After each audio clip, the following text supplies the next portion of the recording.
ബ്രസീലിലെയും അർജന്റീനയിലെയും വെനിസലയിലെയും പുരോഗമന സർക്കാരുകൾ വലിയ വെല്ലുവിളികളെ നേരിട്ടിരുന്ന ഒരു കാലമായിരുന്നു അത്. ആ സാഹചര്യത്തിൽ സഖാവ് ഫിദൽ കാസ്ട്രോയുടെ വിപ്ലവകരമായ ആത്മവിശ്വാസവും കൃത്യമായ രാഷ്ട്രീയ കണക്കുകൂട്ടലുകളും എല്ലാമായിരുന്നു അവർക്ക് ആവേശമായിട്ട് ഈ പ്രതിസന്ധിയെ മറികടക്കാൻ അവർക്ക് ആവേശമായി വഴികാട്ടിയായി ഉണ്ടായിരുന്നത്. ദക്ഷിണാഫ്രിക്കയുടെ ഭരണാധികാരിയായി സത്യപ്രതിജ്ഞ ചെയ്ത വേളയിൽ മഹാനായ നെൽസൺ മണ്ടേല ഫിദലിനോട് പറഞ്ഞത് ഇങ്ങനെയായിരുന്നു: നിങ്ങളാണിത് സാധ്യമാക്കിയത്, നിങ്ങളാണിത് സാധ്യമാക്കിയത്.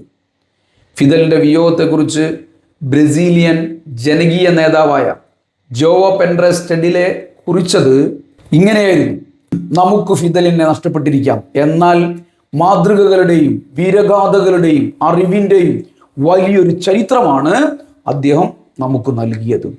ഹവാനയിൽ നിന്ന് സാന്റിയാഗോ ഡി ക്യൂബയിലേക്കുള്ള അദ്ദേഹത്തിൻ്റെ ഭൗതികാവശിഷ്ടങ്ങളുടെ അവസാന യാത്രയിൽ നാടൊട്ടുക്കുമുള്ള ജനങ്ങൾ, ലോകത്താകെയുള്ള ജനങ്ങൾ വരി വരിയായി നിന്ന് തങ്ങളുടെ പ്രിയ നേതാവിന് വിട നൽകുകയായിരുന്നു. ആ കമാൻഡർ നമ്മെ വിട്ടുപിരിഞ്ഞെങ്കിലും വിപ്ലവത്തിൻ്റെ പന്തം പുതിയ തലമുറയിലേക്ക് കൈമാറിയിട്ടാണ് അദ്ദേഹം അരങ്ങൊഴിഞ്ഞത്.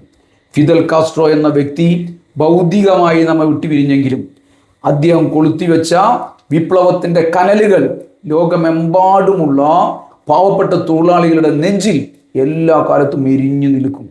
സാമ്രാജ്യത്വ ഭീഷണികൾക്കും ഫാസിസ്റ്റ് ശക്തികൾക്കുമെതിരെ വിട്ടുവീഴ്ചയില്ലാതെ പോരാടാൻ അദ്ദേഹത്തിൻ്റെ ജീവിതം ലോകത്തെ വിപ്ലവകാരികൾക്ക് കരുത്തു പകരുക.